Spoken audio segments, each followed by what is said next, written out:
السلام علیکم ورحمۃ اللہ وبرکاتہ۔ آئی ایم اے میں قوم کا جو پیسہ برباد ہوا ہے، جن جن لوگوں نے پیسہ لگایا تھا ان کا ریٹرن نہیں آیا، پوری زندگی کی پونجی اس میں لگا دی، ان سب کا جو نقصان ہوا ہے ہمیں اس کا بہت دکھ ہے۔ ان سب کے غم میں ہم برابر کے شریک ہیں۔ بے شک ہمیں احساس ہے کہ ان پر کیا گزر رہی ہے۔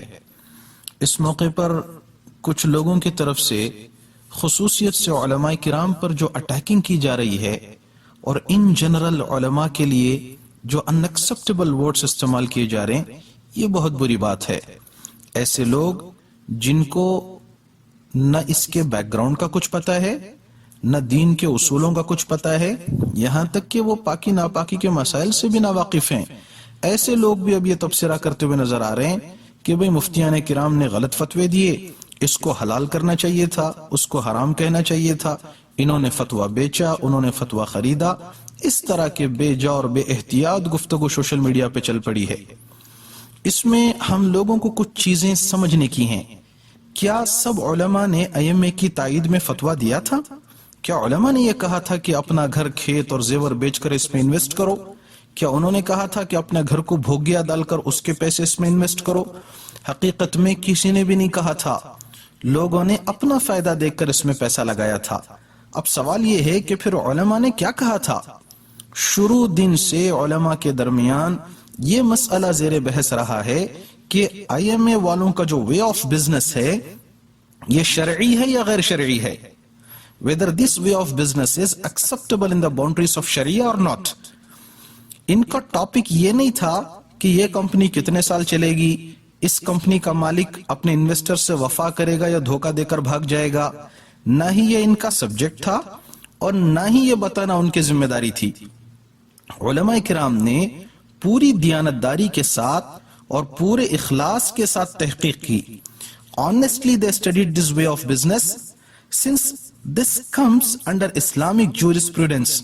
Therefore, there was differences of opinion among the scholars, which was expected. چونکہ ایک فقہی مسئلہ تھا تو علماء کے درمیان اس میں اختلاف ہوا کہ یہ بزنس کا طریقہ کار صحیح ہے یا نہیں ہے، جائز ہے یا ناجائز ہے۔ علماء کی اکثریت نے اس سے عدم اطمینانی کا اظہار کیا کہ we are not satisfied from this۔ چنانچہ دارالعلوم شاہ ولی اللہ بنگلور نے تحریری فتویٰ اس کمپنی کے متعلق ڈس سیٹسفیکشن کا جاری کیا اور لوگوں سے کہا کہ وہ اس کمپنی میں انویسٹ نہ کرے۔ آپ وہ فتویٰ اسکرین پر دیکھ سکتے ہیں۔ اس وقت اس فتوے پر معلم الحجاج حضرت مولانا زین العابدین صاحب دامت برکاتہم کے بھی دستخط ہیں اور حضرت مولانا مفتی شمس الدین قاسمی صاحب حفظہ اللہ کے بھی دستخط ہیں اور دوسرے علماء کرام کے بھی ہیں اس میں۔ اس کے علاوہ askmufti.com کے جتنے واٹس ایپ گروپ ہیں ان میں جب بھی آئی ایم اے کے متعلق پوچھا گیا تو مفتی عیسیٰ زاہد قاسمی صاحب حفظہ اللہ نے ہمیشہ لوگوں کو اس سے بچنے کا اور اس میں انویسٹ نہ کرنے کی ترغیب دی ہے۔ اس کے علاوہ یوٹیوب پر حضرت مولانا مفتی محمد سلمان صاحب مظاہری حفظہ اللہ کا تو آئی ایم اے کے خلاف تفصیلی ویڈیو یوٹیوب پر اب بھی موجود ہے۔ دوسری جانب علماء کی ایک ٹیم نے اس بزنس کی مخالفت نہیں کی، تو کیوں نہیں کی؟ جن میں شیخ الحدیث حضرت مولانا مفتی شعیب اللہ خان صاحب حفظہ اللہ کا نام اکثر لوگ لے رہے ہیں اور بے جا تبصرے کر رہے ہیں۔ پہلے میں تھوڑا سا یہ بتا دوں کہ مفتی شعیب اللہ خان صاحب کون ہیں۔ حضرت مولانا مفتی شعیب اللہ خان صاحب حفظہ اللہ ایک انٹرنیشنل لیول کے مفتی ہیں۔ حضرت نے تقریباً 100 سے بھی زیادہ کتابیں لکھی ہیں۔ آپ کی لکھی ہوئی عربی کی کتابیں تو عرب ممالک میں پڑھی جاتی ہیں۔ آپ کی اصول تفسیر کی کتاب کو عرب علماء پڑھتے ہیں۔ وہ ایک بزرگ شخصیت ہیں۔ He is very simple, honest, reliable and genuine scholar. He did a honest study of this business from all possible aspects, and even after studying he did not issue any written fatwa in the favor of IMA. You know that? It's a fact. He did not issue any written fatwa in the favor of IMA company. مفتی شعیب اللہ خان صاحب حفظہ اللہ نے کبھی بھی کوئی تحریری فتویٰ I am a company کی تائید میں جاری نہیں کیا۔ What he said was, I did not find in this way of business anything contradicting to the fundamentals of Islamic Sharia. Therefore, I cannot call this business as haram. The booklet written by Mufti Shuaibullah Khan Saab mentioning his mawqaf, his stand regarding IMA company is worth reading. We should all read that one. It's in Urdu actually. What he has mentioned is, he has mentioned all the details of his investigation, what he did. And he has explained why he was convinced that this IMA is not a Ponzi scheme, or it's not similar to online trading like Bitcoin, etc. Because he says that he got an opportunity while studying this business. He got a chance to physically visit one of their warehouse and see the asset of the IMA company in the form of gold and silver. He saw it. Therefore, he was convinced that it's not similar to Bitcoin or a Ponzi scheme.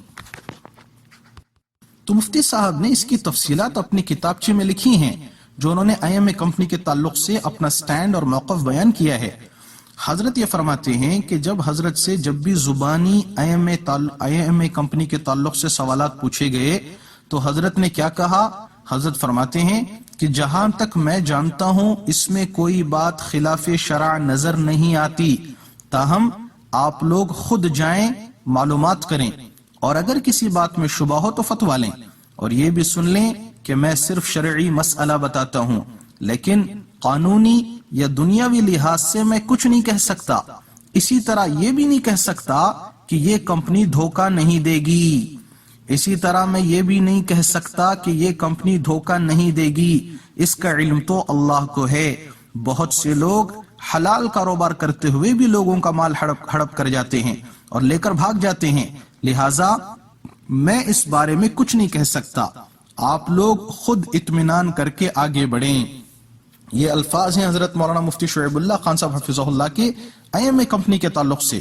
Therefore, Mufti Saab's stand on IMA company was very cautious and very clear. In fact, he deserves nothing but appreciation for his honest efforts. تو مفتی صاحب کا کوئی بھی return فتویٰ نہیں تھا، مگر چونکہ لوگوں کو اس میں فائدہ نظر آ رہا تھا تو مفتی صاحب کی جواز کی رائے کو زیادہ مشہور کیا گیا کہ مفتی شعیب اللہ خان صاحب کا فتویٰ ہے ان کی تائید میں ہے، اور دوسرے فتویٰ کو نظر انداز کیا گیا. اگر ہم مفتی صاحب کی رائے کو ان کا فتویٰ مان بھی لیں تب بھی حضرت کا فتویٰ جواز کا تھا، وجوب کا نہیں تھا. He never said that it's obligatory or mandatory to invest all your asset in this company. Rather, what he mentioned was its permissibility only. Whether it's permissible or not, he said it may be permissible. But he never said that it's obligatory or mandatory that take out all your money, all your gold, all your asset and go and invest in that company. He never mentioned that one. دوسری بات، بہت سارے لوگ مفتی صاحب کا مدرسہ جامعہ مسیح العلوم میں کنسٹرکشن کے کام میں IMA کمپنی کے اونر کا جو کنٹریبیوشن ہے اس کو بھی لے کر باتیں چلا رہے ہیں. اصل میں IMA کمپنی کے اونر کا جو کنٹریبیوشن ہے وہ صرف ایک مدرسے کے لیے نہیں تھا، وہ تو بہت سارے خیر کے کاموں میں رہا ہے. اس نے حاجیوں کی خدمت کی، اسکول کے بچوں کی فیسز بنے، ہاسپٹل کی بلیں بنی، اور مساجد اور مدارس کے تعمیری کام میں حصہ لیا، وغیرہ وغیرہ. بہت سارے خیر کے کاموں میں حصہ لیا اور اپنا پیسہ لگایا اور اپنا ایک امیج بنایا اور عوام اور خواص کا اعتماد حاصل کیا. اچھا، مفتی صاحب کے مدرسے کے تعلق سے ایسا نہیں تھا کہ مدرسے کی تعمیر میں کوئی حصہ لینے والے نہیں تھے. مفتی صاحب ایک معروف شخصیت ہیں اور لوگ ان کا احترام کرتے ہیں. تو مفتی صاحب کے رسالے میں اس کی تفصیلات موجود ہیں کہ دوسرے مخیر حضرات موجود تھے جو اس کنسٹرکشن میں اپنا حصہ لینا چاہ رہے تھے. وہ چاہ رہے تھے کہ مدرسے کے کنسٹرکشن میں وہ پارٹیسپیٹ کریں، لیکن IMA کمپنی کے مالک نے والنٹریلی آگے بڑھ کر کہا کہ نہیں یہ ذمہ داری میں لینا چاہتا ہوں، I will construct this building. تو انہوں نے والنٹریلی دوسروں کو پیچھے کیا اور خود آگے بڑھ کے اس کو اپنے ذمہ لیا اور ایک بڑی رقم خرچ کر کے مدرسے کی عمارت بنائی تھی، مفتی صاحب کا گھر نہیں. لیٹ می کلیئر، انہوں نے جو اسپینڈ کیا تھا وہ مدرسے کی عمارت بنائی تھی. نتھنگ پرسنلی ٹو مفتی شعیب اللہ خان صاحب. انہوں نے مفتی صاحب کا گھر نہیں بنایا تھا. واٹس ایپ میں جو لوگ اس طرح کے میسیجز چلا رہے ہیں اور اس طرح کے بیجا الفاظ استعمال کر رہے ہیں کہ علماء بک گئے تھے، اپنا فتویٰ بیچ دیا تھا، یا انہوں نے رشوت لی تھی، نعوذ باللہ من ذالک وغیرہ وغیرہ، یہ بہت ہی زیادہ نامناسب اور خطرے والی بات ہے. ممکن ہے آپ میں سے کچھ لوگوں کو لگے کہ میری بات بناوٹی ہے، میں خواہ مخواہ کسی کی تائید کر رہا ہوں. تو آپ خود سنیں کہ حضرت مولانا مفتی شعیب اللہ خان صاحب حفظہ اللہ نے IMA کمپنی کے تعلق سے جمعہ کے بیان میں کیا کہا تھا. کے پاس ڈال دیا اور بیٹھ کے کھانے کی فکر کر رہا ہے. وہاں جائز ہے کہ ناجائز، میں اس کی بحث نہیں کر رہا ہوں. ہو سکتا ہے کہ جائز ہی ہوگا. جائز ہونے کے باوجود بھی امت مسلمہ کے بہت بڑے طبقے کو اپنی پوری چیزیں لے جا کے کسی جگہ ڈال کے بیٹھ جانا، یہ کوئی عقل مندی کی بات نہیں.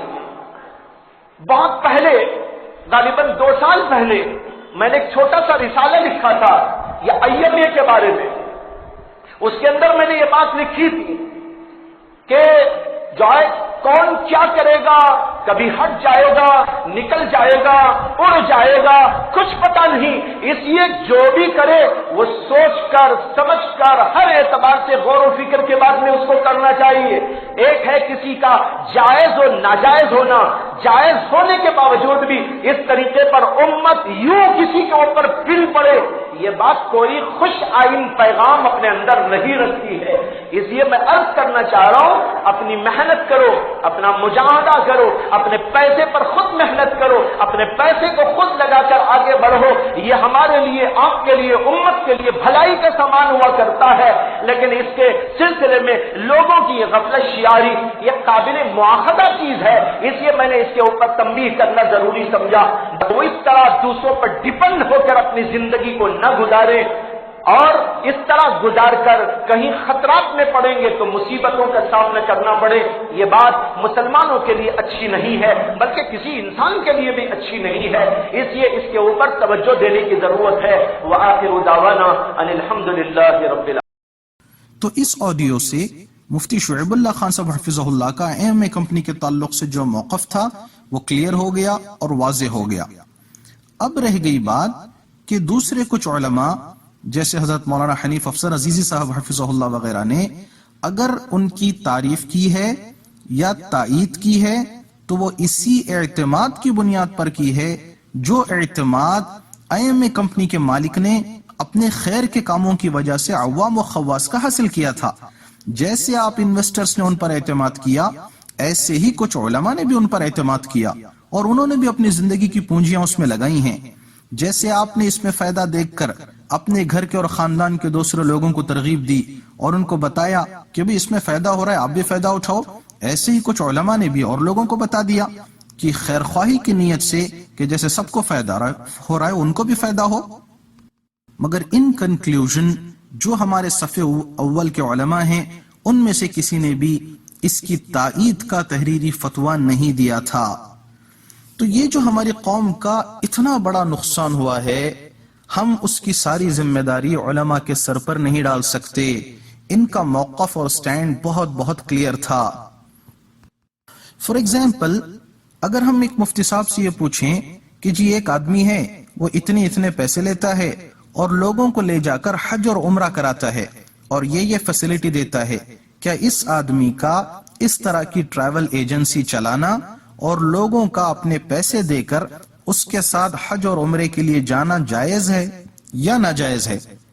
تو مفتی صاحب نے تفصیلات سن کر یہ کہا، اگر یہ فتویٰ دیا کہ اس طرح ٹریول ایجنسی چلانا جائز ہے اور لوگوں کا پیسے دے کر حج و عمرہ کرنا بھی جائز ہے، اگر وہ یہ فتویٰ دے دیں اور اللہ نہ کرے کہ ایک عرصے کے بعد وہ ٹریول ایجنٹ حجاج اور معتمرین کے پیسے لے کر اگر بھاگ جائے تو کیا ہم اس کی ذمہ دار مفتی صاحب کو ٹھہرائیں گے کہ جو مفتی صاحب نے کہا تھا کہ پیسے لے کر یہ کاروبار کرنا جائز ہے، اس کے پاس پیسے دے کر حج اور عمرہ کرنے جانا جائز ہے؟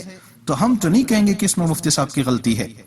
یا اگر کسی ٹریول ایجنسی کا ایڈورٹائزمنٹ کسی دینی اخبار میں آتا ہو یا کسی مدرسے کی میگزین میں چھپتا ہو اور وہ ٹریول ایجنٹ دھوکہ دے کر حاجیوں کے پیسے لے کر بھاگ جائے، تو ہم اخبار والوں کو یا میگزین والوں کو الزام نہیں دے سکتے کہ جی آپ کے اخبار میں ان کا ایڈورٹائزمنٹ آتا تھا، آپ کے میگزین میں ان کا ایڈورٹائزمنٹ آتا تھا. یہ ایک الگ چیز ہے. کوئی بھی اپنا ایڈورٹائزمنٹ چھپوا سکتا ہے کسی بھی میگزین میں، کسی بھی دینی اخبار میں.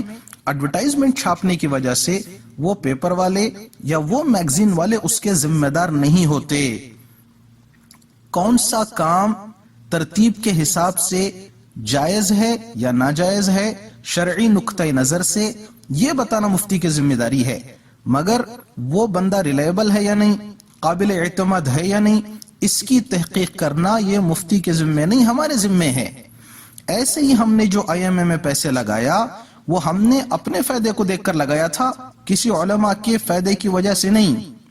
Naturally people were greedy and they did it for their own benefit۔ جب تک نفع آتا رہا تو ٹھیک تھا۔ کتنے لوگ ہیں جنہوں نے جتنا آئی ایم اے میں انویسٹ کیا تھا اس سے ڈبل واپس لے چکے ہیں۔ جب تک نفع آتا رہا صحیح تھا، اب پتہ نہیں کیا نقصان ہو گیا اس کا، یا اس نے دھوکہ کھایا ہے یا دھوکہ دیا ہے، جو بھی ہوا whatever may be the reason, nobody knows, only Allah knows۔ کسی کو نہیں پتا حقیقت کا کہ کیا ہوا ہے۔ اب جب نقصان ہوا تو آپ کہہ رہے ہیں کہ جو علماء کی بات سن کر اور ان کا فتویٰ سن کر ہم نے انویسٹ کیا تھا۔ بھائی علماء کے کتنے فتوے آئے بھائی کہ موویز دیکھنا ناجائز ہے؟ آپ بتائیں کون اس پر عمل کر رہے ہیں؟ شادیوں کے نام پر پیسہ برباد کرنے سے روکا کہ نہیں روکا علماء نے؟ کون اس پر عمل کر رہے ہیں؟ 5 وقت کی نماز پڑھنے کا علماء نے فتویٰ دیا، کون عمل کر رہے ہیں؟ زکوٰۃ دینے کی ترغیب دی، کتنے لوگ ہیں جو پوری زکوٰۃ دینے والے بن گئے؟ علماء کے بہت ساری چیزوں میں فتاوی ہیں، ہم ان پر عمل نہیں کرتے۔ آئی ایم اے میں آپ اپنا بینیفٹ دیکھ کر پیسے لگائے۔ Now if we are solely targeting علماء, this is injustice. Believe me, this is injustice۔ یہ ایک ناانصافی ہے کہ صرف کسی ایک طبقے کو اس کی ذمہ داری تھوپی جائے۔ ہم آپ کے درد کو بخوبی سمجھتے ہیں، آپ کے غم میں برابر کے شامل ہیں۔ ہماری درخواست یہ ہے کہ اپنے جذبات پر قابو رکھیں اور جو لیگل کارروائی آپ کر سکتے ہیں وہ ضرور کریں، لیکن اہل علم علماء کے خلاف جو انتہائی گھٹیا قسم کے نامناسب میسیجز جو لوگ بھیج رہے ہیں، خدا را آپ ان کو شیئر نہ کریں۔ آپ شیئر نہ کریں، ہر ایک کو تو کنونس نہیں کر سکتے، ہر ایک کا اپنا معیار ہوتا ہے، سوچ کا، اس کے لہجے کا، اس کی بات چیت کا، تو آپ اسے اجتناب کریں۔ ہمیں نہیں پتا کہ اللہ کے نزدیک کس کا کیا مقام ہے، علماء کا کیا مقام ہے، اور کون کتنا نیک ہے اللہ کے نزدیک، کتنا مقرب ہے، ہم نہیں سمجھ سکتے۔ خصوصاً حضرت مولانا مفتی شعیب اللہ خان صاحب حفظہ اللہ اس امت کا سرمایہ ہیں۔ He is very simple, honest, pious and reliable personality۔ وہ ایک بزرگ شخصیت ہیں اور اللہ کے نیک بندے ہیں، اس لیے اپنی گفتگو میں احتیاط کریں۔ دیکھیں ہماری تھوڑی سی غفلت سے غلط جگہ پیسہ لگا کر ہم نے تو اپنی دنیا برباد کر ہی لی، کہیں ایسا نہ ہو کہ غلط جگہ تہمت لگا کر ہم اپنی آخرت کو بھی برباد کر بیٹھیں، پھر ہمارا حال وہی ہوگا، خدا ہی ملانا وصال صنم، ادھر کے رہے نہ ادھر کے رہے۔ تو میری آخری گزارش جو سب احباب سے ہے وہ یہ ہے کہ اس وقت ہمیں بہت ہی محتاط اور چوکنا رہنے کی ضرورت ہے۔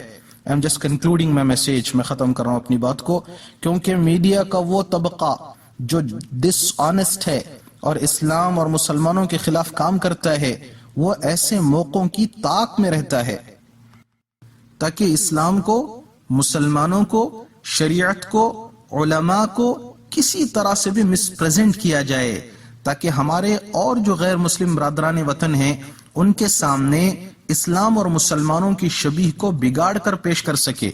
دوسرا کام، جو ہمارے کم علم مسلمان ہیں ان کو دین اور علماء سے بیزار اور بدگمان کر سکے۔ آپ کو پتہ ہے جو انسان اپنے دین سے اور اپنے علماء سے بدگمان ہو جاتا ہے تو پھر باطل طاقتوں کا اس کو گمراہ کرنا بہت آسان ہو جاتا ہے۔ اس لیے ہماری درخواست یہ ہے کہ اگر آپ کسی نیوز چینل میں جا رہے ہیں یا میڈیا پر کوئی بیان دے رہے ہیں یا واٹس ایپ پہ کوئی تحریر لکھ رہے ہیں یا میڈیا کے پینل ڈسکشن کو اٹینڈ کر رہے ہیں تو بہت احتیاط کریں، کہیں ایسا نہ ہو کہ تھوڑی دیر کے جذبات میں آ کر ہم ایسے الفاظ کہہ جائیں جو کہیں اپنے ہی مذہب اور اپنے ہی رہنماؤں کو غیروں کے سامنے ذلیل کرنے کا ذریعہ نہ بن جائے، کہیں باطل میڈیا ہمیں اپنے غلط پروپیگنڈے کے لیے استعمال نہ کر لے۔ باطل میڈیا نے اب تک ہمارے کتنے الفاظ کو مس پریزنٹ کیا ہے، لفظ نکاح کو بدنام کیا، لفظ طلاق کو مس پریزنٹ کیا، مدرسے کے الفاظ کو بدنام کیا، لفظ جہاد کا تو مطلب ہی بدل کے رکھ دیا۔ اب یہ لوگ لفظ فتویٰ کے پیچھے پڑے ہوئے ہیں۔ اگر ہم نے اس وقت دانش مندی سے کام نہیں لیا تو پھر سمجھ لیں کہ اپنا ہی خسارہ ہونے والا ہے۔